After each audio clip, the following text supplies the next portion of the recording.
Georgie P. We are on Facebook Live. So, welcome to yet another edition of Law Made Simple in revised format, live on Facebook Live. And I have no other person than the distinguished Dr. Francis Alexis in with us today for yet another program.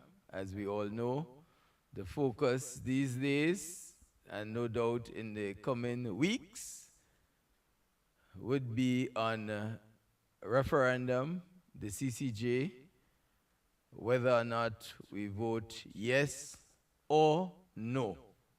As we all know, citizens would have the opportunity to state their approval or disapproval of the bill which seeks to establish the Caribbean Court of Justice as our final appellate court. And it is important to note that this is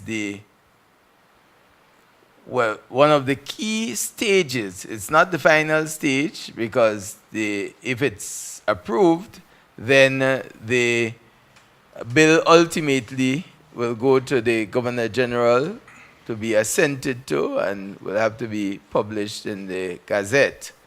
But over the last few weeks, we have had some significant steps in bringing that bill closer to referendum day. On the 7th of September, the House of Representatives approved the bill, and as it's a constitutional bill seeking to amend an entrenched provision of the Constitution, unlike ordinary bills of parliament where you just need a simple majority of one, in this case, because it's a bill to amend the Constitution and a very entrenched provision of the Constitution too, you have the approval required of two-thirds, at least two-thirds of the members of the House. And as we all know, there are 15 members of the House of Representatives, and a two-thirds vote would be 10 out of 15. But to the best of my knowledge, this vote would have carried by total majority, 15 out of 15. It then went to the Senate, and on September 14th, 1 week later, the bill was approved in the Senate. So we have two stages in the constitutional process already being completed.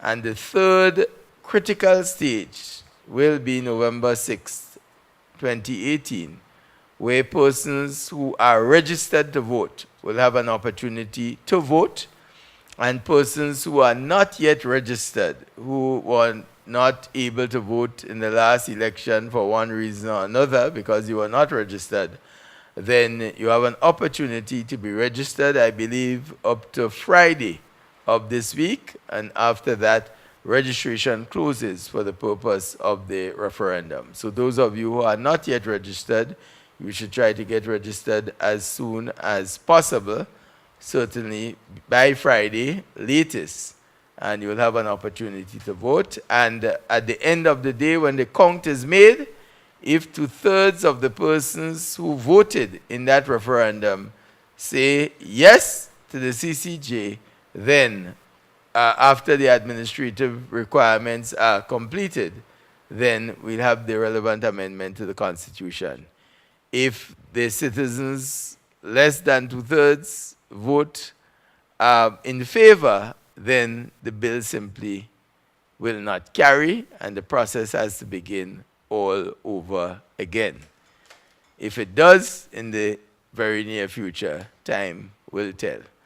So welcome, Dr. Alexis, with this brief introduction, and probably we should look at today, at the bill itself, and maybe you can highlight some aspects of that bill which has now been passed in both the House and the Senate.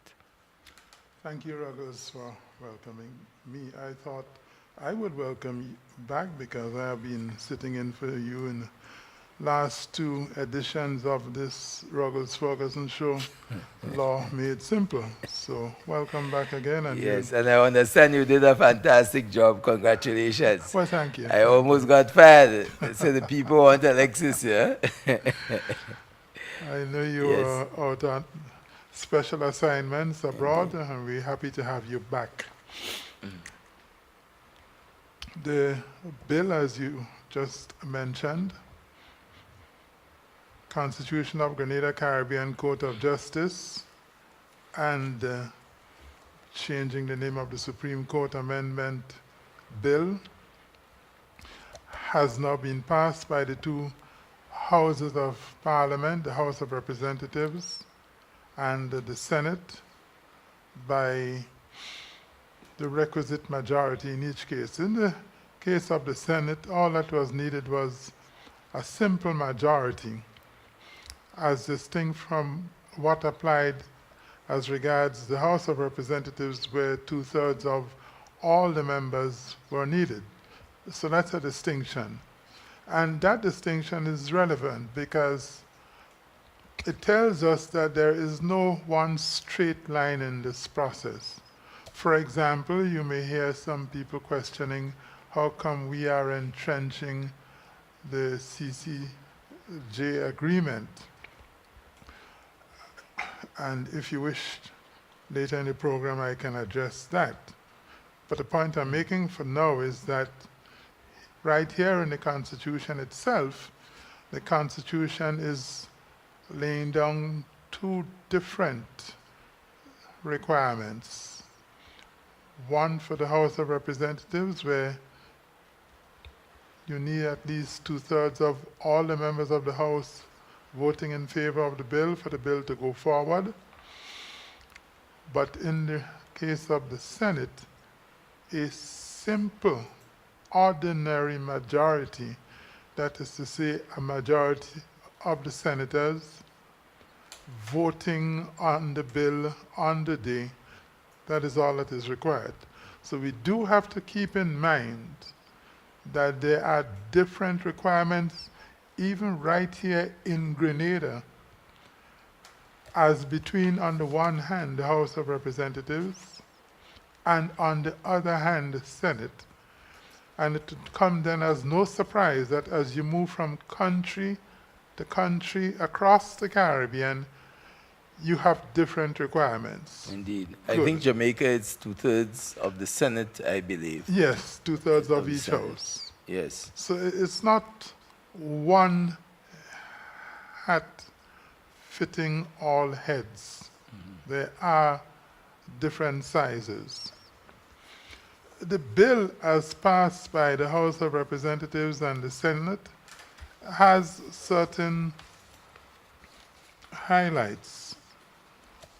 Although the bottom line, pure and simple, in the bill, as far as concerns acceding to the CCJ amendment jurisdiction, the bottom line, quite simply, in all the clauses of the bill, is that wherever in the Constitution or the court's order one sees the phrase Her Majesty in Council,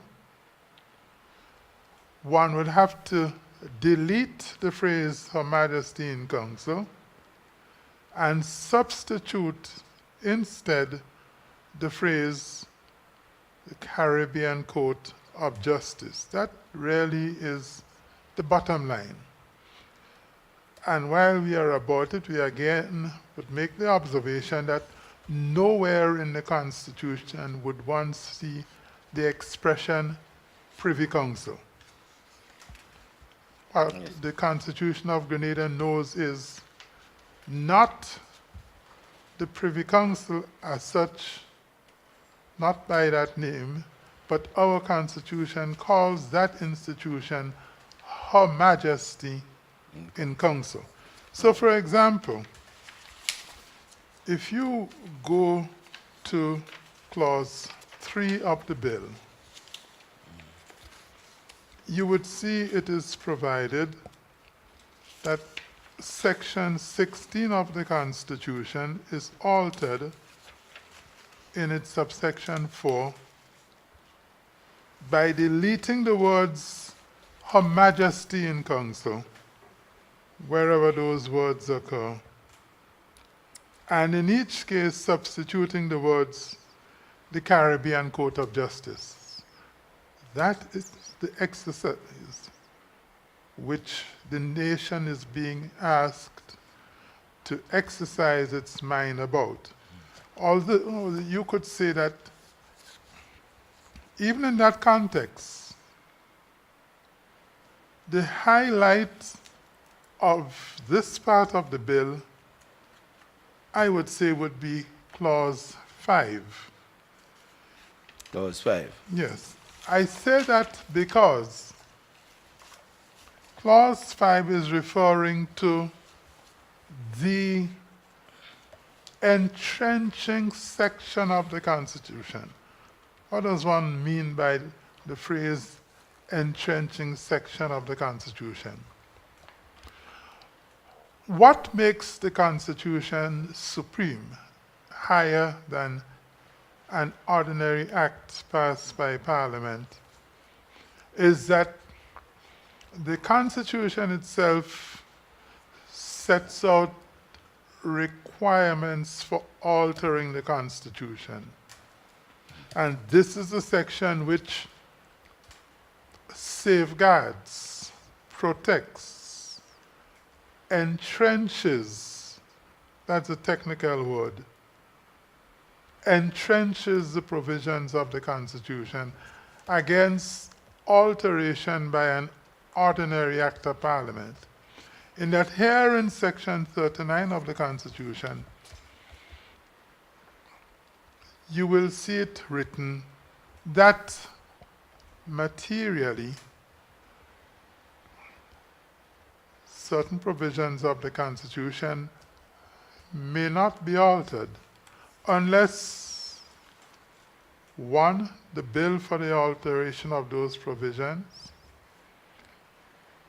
has in the House of Representatives support of the votes of not less than 2/3 of all the members.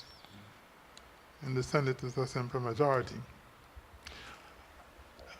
Perhaps more importantly now, and that bill is submitted to the people of Grenada, voting on the bill to decide whether the proposal should be approved or not, and you have 2/3 of the valid votes cast on the bill being in support of the bill.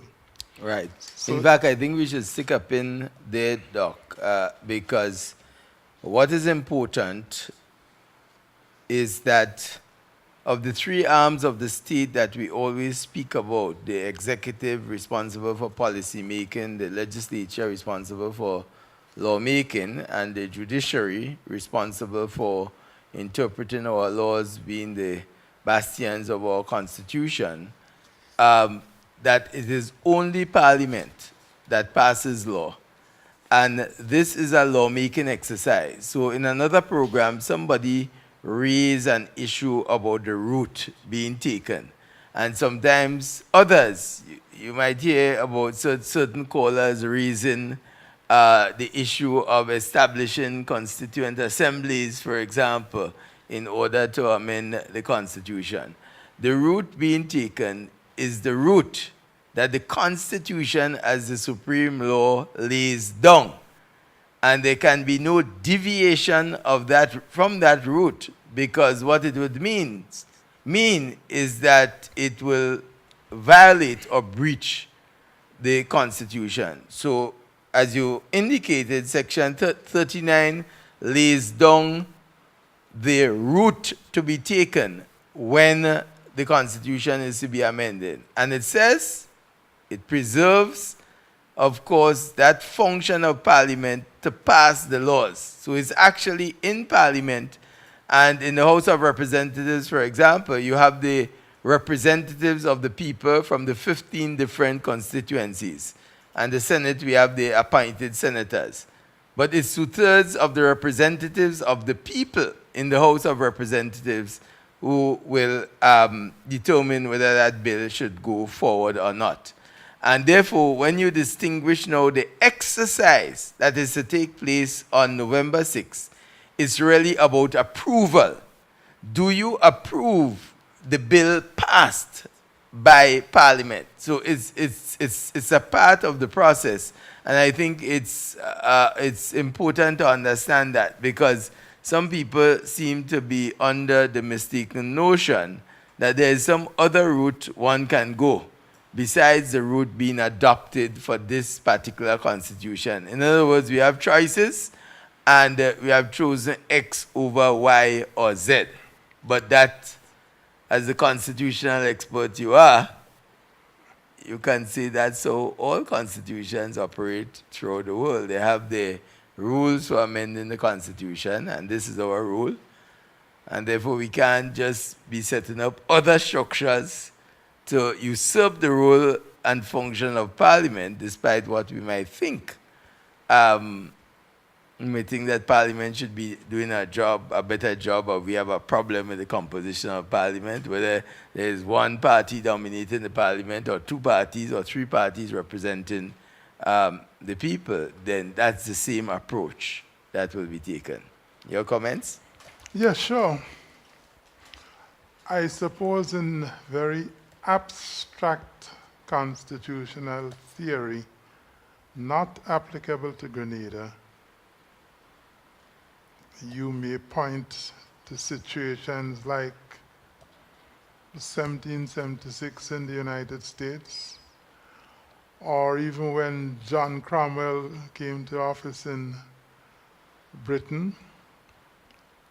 Now, those are not changes to the Constitution in accordance with the procedure laid out in the Constitution. I'm sure you could think of others too. You Indeed. exercise your mind. Yes. But we are talking here about changing the Constitution in accordance with the procedures laid down by the Constitution.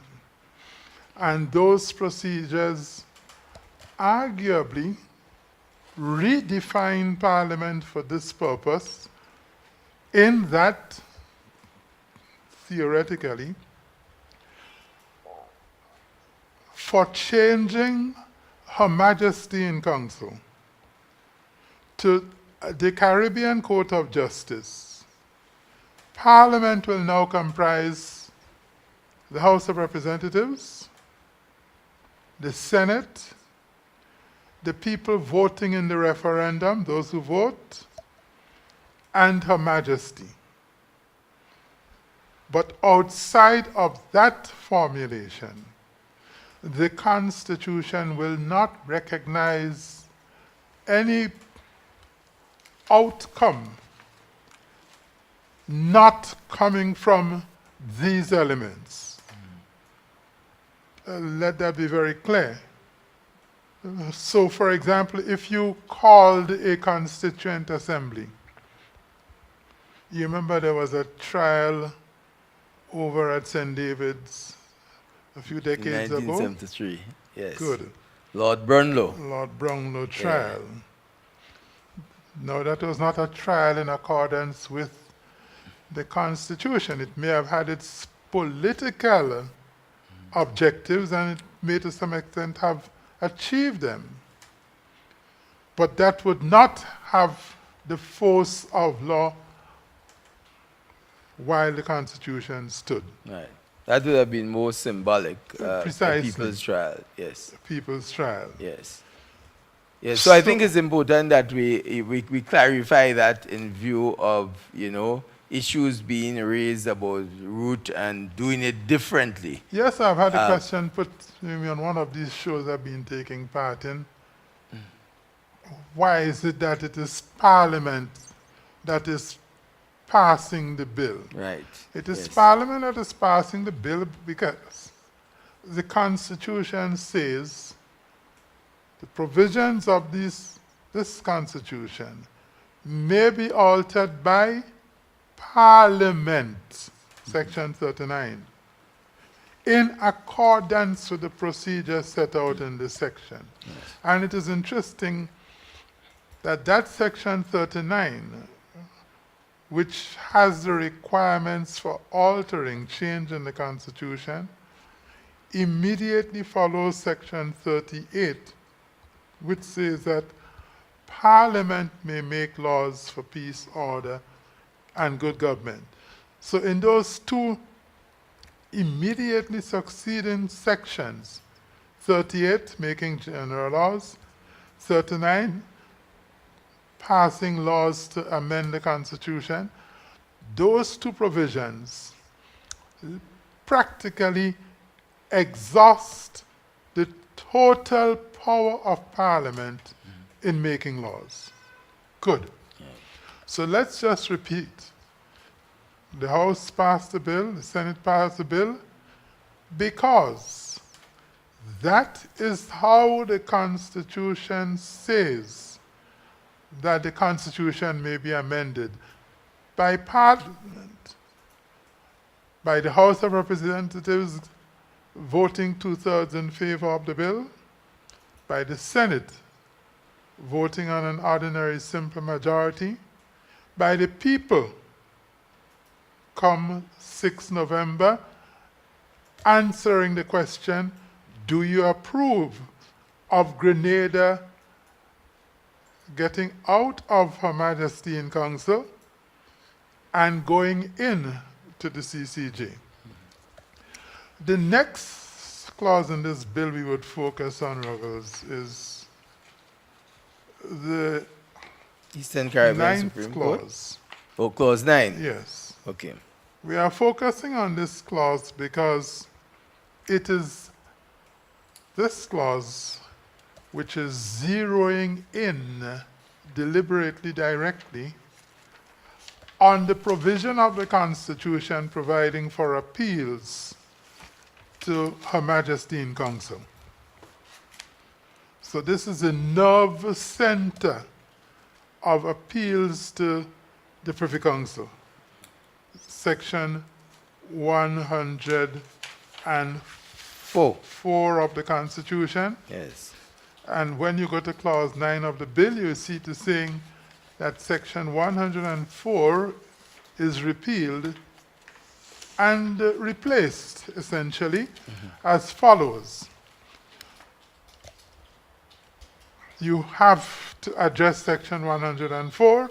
So all you are doing here in clause 9, really, is that you are going through with my black ink pen here. And if you have the Constitution with you, viewer, listener, if you open your Constitution at section 104, you start with subsection 1, you would see the phrase there, Her Majesty in Council, several times in section 104. You are being asked to delete the phrase Her Majesty in Council and substitute the phrase Caribbean Court of Justice.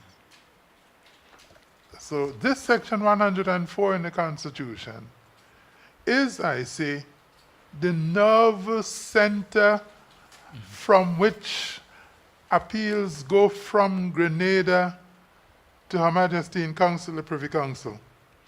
And all we are asking is that you consider deleting the words Her Majesty in Council in section 104, as indeed in other parts of the Constitution, but especially here in section 104, and replacing the words Caribbean Court of Justice. Finally, in this regard, I would draw attention to clause 13 of the bill. I'll tell you why I'm doing that, Ruggles. You may hear somebody asking, yes, but what about section 103 of the Constitution? Or what about section 20 of the Constitution? The bill doesn't say anything about those sections in particular.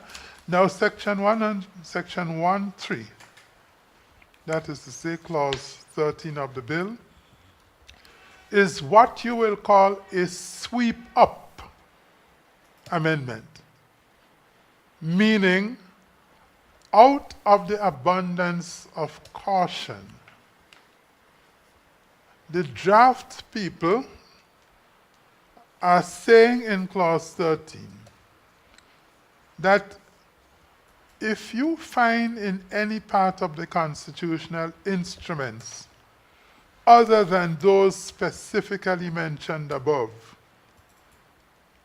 or in any other written law, any reference to Her Majesty in Council, or the Judicial Committee of Her Majesty's Privy Council, or the Judicial Committee of the Privy Council, or the Privy Council, any reference you see in any written law in force in Grenada to Her Majesty in Council, howsoever called, it goes on to say, such provision or reference shall afterwards be construed as a reference to an appeal to the Caribbean Court of Justice. So this is the sweeping up section. Right. And the role of this clause is that no human being perfect, it is quite possible that you might find in some piece of written law somewhere a reference whether to Her Majesty in Council or to the Privy Council, which is not specifically mentioned in this bill. And any such reference you find anywhere shall, after this bill is enacted, if it is, be construed as a reference to an appeal to the Caribbean Court of Justice. So essentially, we can say that the main purpose of this bill is to amend the Constitution simply to replace the Privy Council as our final court of appeal with the Caribbean Court of Justice. And therefore, the thrust of the bill itself is to point out within the Constitution where references are made to Her Majesty in Council, which is the same as the Privy Council or the Judicial Committee of the Privy Council. Anywhere you see these references, you must then change it to the Caribbean Court of Justice. So fundamentally, the Constitution itself is not changing in other respects in this referendum, save for replacing the Privy Council with the Caribbean Court of Justice. Of course, we have the aspect of renaming the court, which we would come to.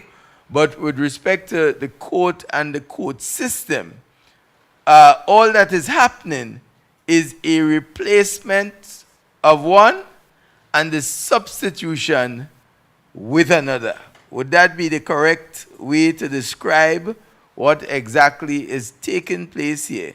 Because all the other clauses as exist in the Constitution remain intact with some exceptions. I think there are one or two which I will point out, where there have been added paragraphs.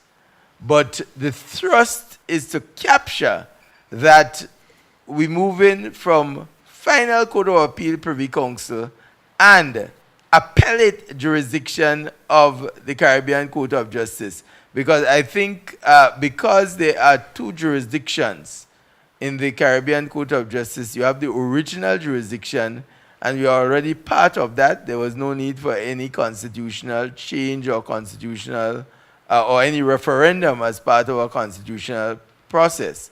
So the bill itself goes to pain to say, listen, when we speak about the Caribbean Court of Justice here, in these amendments, we're speaking only about the appellate jurisdiction of the Caribbean Court of Justice and not its original jurisdiction. Yes, the referendum is concerned only with Grenada acceding to the appellate jurisdiction of the Caribbean Court of Justice. We in Grenada are already in the original jurisdiction. All countries in CARICOM except the Bahamas, well, I should say all countries in the CSME, because the Bahamas is not in the CSME. So all countries in the CSME are compulsorily, automatically, part of the original jurisdiction of the CCJ. That is the jurisdiction which interprets and applies the revised Treaty of Chaguaramas concerned with regional economic integration, the free movement of goods, services, and people, nationals of one country to other countries. And while we are about that, let me emphasize this, Ruggles. Grenada getting out of the Privy Council, going into the CCJ, is not going to affect in any way at all the relationship between Grenada and the United Kingdom. For example, Grenadians who have been living in the UK and who have relocated to Grenada are not going to have any problem at all concerning their relationship with Britain as regards Grenada. For example, take Belize, or better still, take Barbados. The first to join the court in 2005, 13 years ago. As soon as the CCJ was opened, Barbados joined the court. And you have so many Barbadians returning home from Britain to Barbados, and not one of them has ever complained about having to face any difficulty at all in Barbados on account of Barbados having moved out of the Privy Council and into the appellate jurisdiction of the CCJ. I think that's a really important point, as superficial as it may seem, because some believe that in order to do so, we must get the permission of the Queen, the deity Queen might be. Her Britannic Majesty is not interested in this at all. As a But matter of fact, sometimes the head of the Privy Council, depending upon who the head is, calls upon Caribbean countries to please get out of the Privy Council and get into our own Caribbean Court of Justice. For example, in 2009, Lord Philip openly made that call. And if you look at Privy Council judgments since the establishment of the CCJ, I've been doing a check on them. The lordships of the Privy Council, time and again, refer to the judgments of the Caribbean Court of Justice to make the point that this court you have there, the Caribbean Court of Justice, is a solid court. Sometimes they refer to judgments of the Caribbean Court of Justice to justify thinking in the Privy Council. Yes. Take, for example, the matter of the protection of the law and the extent to which the protection of the law protects an individual against the abuse of certain powers, whether it is the prerogative of mercy or whatever. the Privy Council time and again would refer to the judgment of the Caribbean Court of Justice. In the case, the Attorney General of Barbados and Joseph and Boyce. Right. Or take, for example, the matter of sentencing. The CCJ has been saying in DaCosta Hall that when you come to sentencing a convicted person, you should give credit for the time spent by the convicted person on remand in prison since being arrested. And you will see time and again that the Privy Council is referring to that case, DaCosta Hall. Right. So that far from being hostile to the CCJ, the Privy Council itself refers to judgments of the CCJ, indicating the respect the Privy Council has for the CCJ. Again, very important point, Doc. Actually, that point is not very often made, but the Privy Council indeed has cited, not just refers, but has embraced several decisions of the CCJ, or as we say, cited with approval decisions of the Caribbean Court of Justice. And in fact, I think also we need to make the point, which is what I thought you were about to come to, is that the Privy Council, because it's a distant court and the judges of the Privy Council are far removed physically from the Caribbean, upon whose judgments they have to cast the final decision, are extremely careful and many times defer to the Caribbean judges in terms of knowledge of the local conditions, because they have openly confessed that they operate at a certain measure of disadvantage because of distance. And as a matter of fact, it might be appropriate to bring in here, because it goes to the access to justice point, some statistics recently emerged from studies done making comparisons of the number of matters going to the Privy Council over the years from our states. And I only had recent sight of a document that the tabulation was actually done from Grenada. And in the past 30 years, taken 1988 to 2018, and we could use that as 1991, from 1991 when Grenada returned to the Privy Council.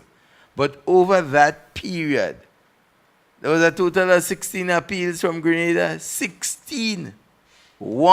16 appeals from Grenada. Both criminal and civil appeals. And that amounts to less than one appeal per year going to the final court. And what's responsible for that? The fact that people cannot access the final court. So imagine you have a situation where there are matters, over 2,000 matters during that period, coming from our courts. Is it that the judges are so good this side that people don't appeal?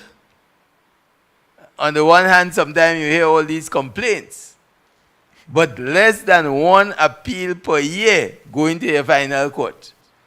Then people should be praising the local justice system in that case, where you have hundreds of matters going through the system and so few appeals. And again, that goes to show that because of cost associated with distance and fees in London, the court being far removed from us, apart from all these other points, the reality is that people have not been accessing the court. Oh, they can't. And jumpstart that with Barbados, where you can make an actual comparison.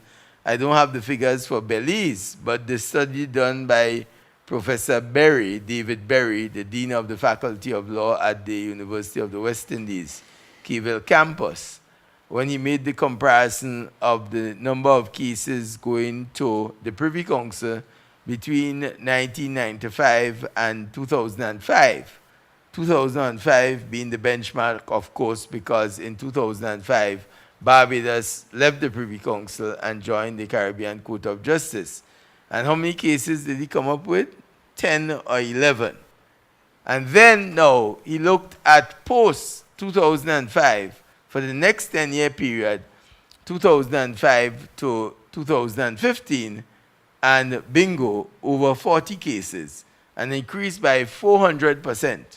And then if you take 2015 to 2018, there has been a marked increase. In fact, they talk about 7 times more matters going to the Caribbean Court of Justice now as compared with the days of the Privy Council. So it's really access to justice. And as we see from this bill, the focus really, nothing fundamental has changed. I think the experience of 2016, November 2016, have driven everybody in conservative mode and say, when we're changing, let's take it one step at a time. Yes. And just in this referendum, make it simple.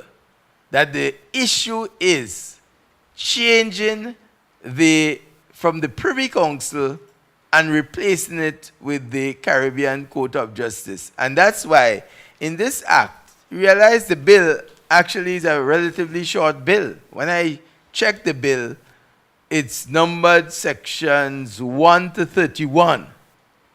And the first 16 sections, about half of the bill, is devoted to the CCJ, moving from the Privy Council to the CCJ. And most of it simply just points out the sections where you have named in the present Constitution Her Majesty in Council, and say, when you're reading there, instead of reading Her Majesty in Council, replace it with the Caribbean Court of Justice. So it's not a complicated bill. Nothing really changes substantially with regard to the court system, save and except that your final Court of Appeal will now be, once the referendum succeeds, the Caribbean Court of Justice instead of the Privy Council. And you know that short other portion of the bill that deals with the Eastern Caribbean Supreme Court, renaming the court from the West Indies Associated States Supreme Court as named in our present Constitution to Eastern Caribbean Supreme Court to keep it in line with all the changes made over the years, our country being the only country that still refers to associated states which are now a thing of the past. Since the 80s, you no longer have associated states. But that section of the bill, it takes up about 15 sections. So actually, CCJ takes up 16. Eastern Caribbean Court takes up 15. And it's just really highlighting where in the Constitution you have Privy Council, put CCJ. Where in the Constitution you have Supreme Court of Grenada and the West Indies Associated States, put Eastern Caribbean Supreme Court. So it's not a bill that one is to be afraid of. Several issues have arisen in the last few weeks where some concerns have been expressed as to whether or not the heads of government would have control over our Constitution now, because you have this agreement that is to be approved by heads and to be amended by heads, and whether this is something that we ought to be concerned with. Let me address that, Ruggles. Heads of government may amend the CCJ agreement. And that was a point which the Privy Council was concerned about in the Jamaican case. On the bills, the acts passed by Parliament in Jamaica to take Jamaica out of the Privy Council into the CCJ. Now, let me read for you, if I may, what was the concern which their lordships were addressing, and I will show you. That was when again? Was that 2005? February 2005. And I will show you how our Grenadian bill specifically addresses that concern. Now, I am reading from that Jamaican case, Jamaica Council of Human Rights, Marshall Burnett. I'm at page 268, paragraph 21. And the Privy Council is saying that and I'm reading literally, the agreement may be amended, and such amendments ratified by the governments of the contracting states, and such amendment could take effect in the domestic law of Jamaica by affirmative resolution. In other words, the Privy Council is saying you can't have a situation in which the heads of government can agree to amend the CCJ agreement, and that amendment by the heads can affect the independence of the judiciary under the agreement. So the Privy Council is saying, next time, make sure and give that agreement protection against alteration by the heads of government, and that alteration automatically having effect as part of the law of Jamaica. We have doing just that in our bill by saying, in effect, the heads could change the amendment, they could change the agreement, you can't stop that, but no amendment of the agreement by the heads can have effect as part of the law of Grenada unless the people of Grenada in a referendum agree to that amendment. So we are specifically answering the point made by the Privy Council by preventing an amendment to the agreement by the heads from having automatic effect in Grenada. While I'm on that point, let me say this, and I hope I have made that point clear. Or Indeed, do you need you me to further clarify it? No, indeed you have. Good. I think the concern, one of the concerns raised is whether that our heads can amend our constitution No, of course automatically. not. They can't do that. And, they can amend the agreement. Precisely. But that we cannot have the effect of law in Grenada. It cannot amend our constitution. Cannot have effect as law in Grenada unless the people of Grenada voting in a referendum agree to it. And that was what the Privy Council was concerned about. And we are taking a cue directly from the Privy Council. Now, I think in that case too, Doc, maybe one of the points that could be made, the Privy Council observed that the Court of Appeal of Jamaica was protected as an entrenched provision of the Constitution, which you can't change just like that. But the way the legislation had been phrased in Jamaica, it did not offer the same level of entrenchment to the CCJ as the final appellate court. Yes. So they are saying, here it is that you have an entrenched, a court of appeal, the Court of Appeal in Jamaica, protected by entrenched provisions of the Constitution. And then you have a final court, not similarly protected, that can go and reverse appeals or decisions taken by the Jamaica Court of Appeal. And what the court sought to do was to ensure that the legislature in Jamaica offered the protection to that court. As the saying goes, you could pull away from the Privy Council at any time by special majority. But when it comes to establishing your court, well, at least in Grenada, we can pull away by special act of parliament. And we would need a referendum, however, to go to our final court of appeal. So I think these distinctions ought to be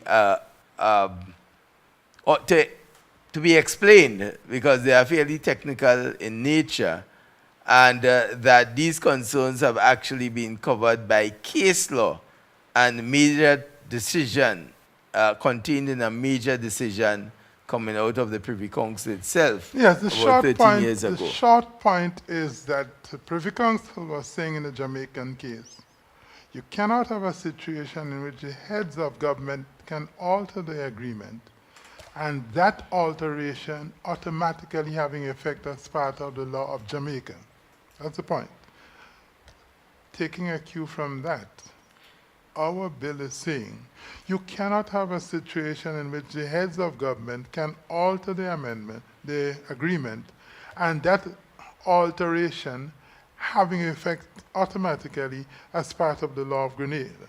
We have provided against that by saying we can't stop the heads from altering the agreement, but no alteration of the agreement by the heads touching the independence of the judiciary can have effect in Grenada without the people of Grenada agreeing to it at a referendum.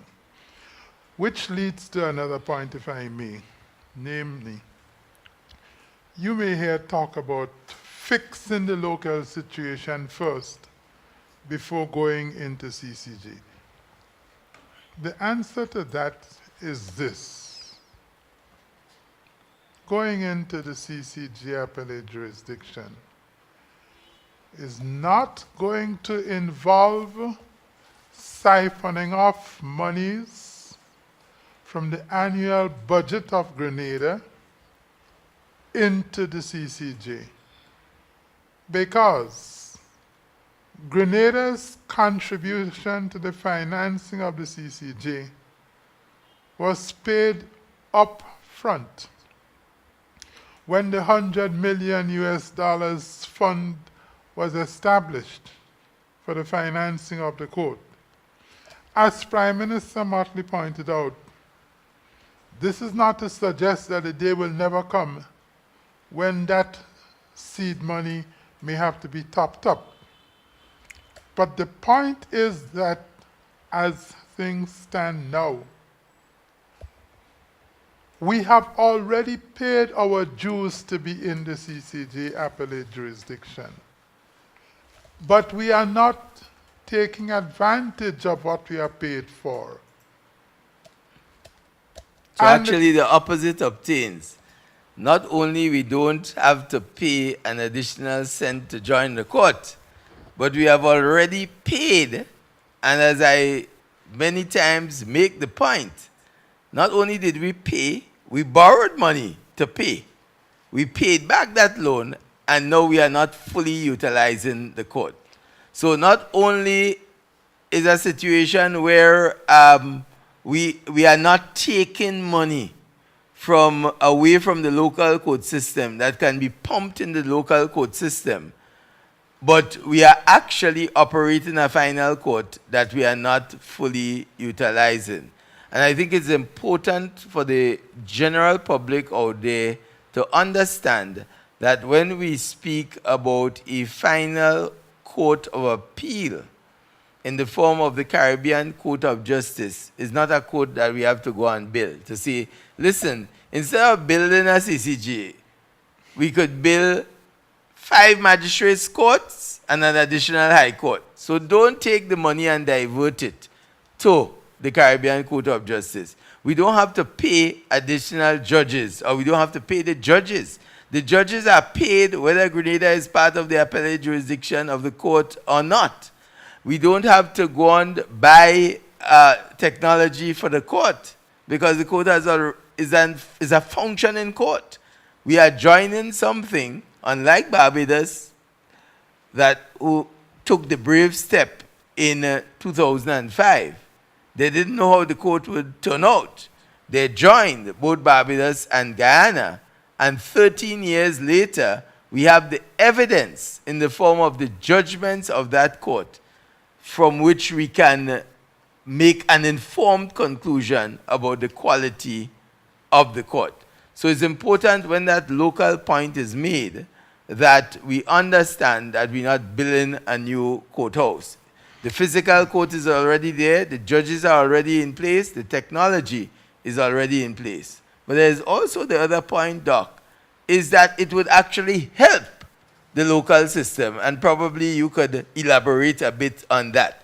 Not only is the fact that we're not diverting funds, but it will help fix the local system. Probably you'd wish to comment on that. Yes, I certainly wish to comment on that, because I keep making the point. If you go to the High Court in St. George's, you would see equipment there which enables us in Grenada to communicate with our Court of Appeal in St. Lucia. Equipment was put there by the CCJ.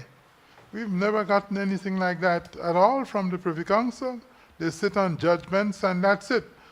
Whereas the CCJ is a developmental institution. It runs training courses for lawyers, for judges, for registry staff.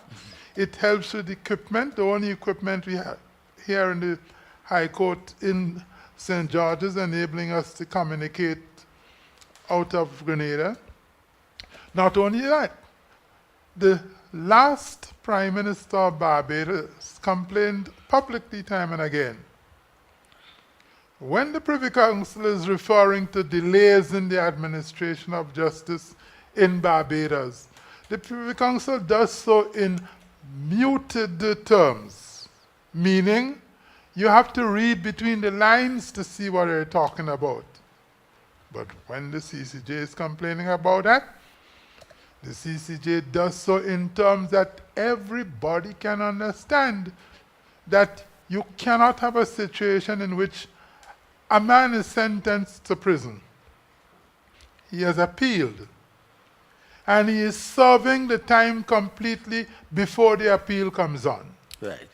Yes. Keep making that point time and again. Of course. Now another point I want, because we only have 1 minute, I Doc, noticed so that. we have to wrap up in... I have been asked how Trinidad and Tobago is the country in which the court is seated, but is not yet in the appellate jurisdiction. And you know, it's strange how things happen, Ruggles. Because 2 weeks ago I said on a radio program that one has to be fair to Trinidad and Tobago, that they did indicate under Prime Minister Kamla Persad-Bissessar that they wanted to come in, but there was some technicality. The following week, look at what happened. The Prime Minister of Trinidad and Tobago, addressing a public meeting in Trinidad and Tobago, this is what he said. And I'm reading from Friday, September 14th issue of the Grenada Advocate. We going to the Parliament by way of motion to ask the people's representatives who represent people in this country, 99% of them who can't set foot in the Privy Council. And you hear some people talking about, oh, it's easy to go to the Privy Council. Oil-rich Trinidad and Tobago. The Prime Minister is telling the world 99% of his people cannot go to the Privy Council, so he's going to go into CCJ. Access to justice again. Access to justice. And we I have think that's nothing to lose. We have everything to win by going into the Caribbean Court of Justice appellate jurisdiction. Thank you, Doc. Thank you for having me.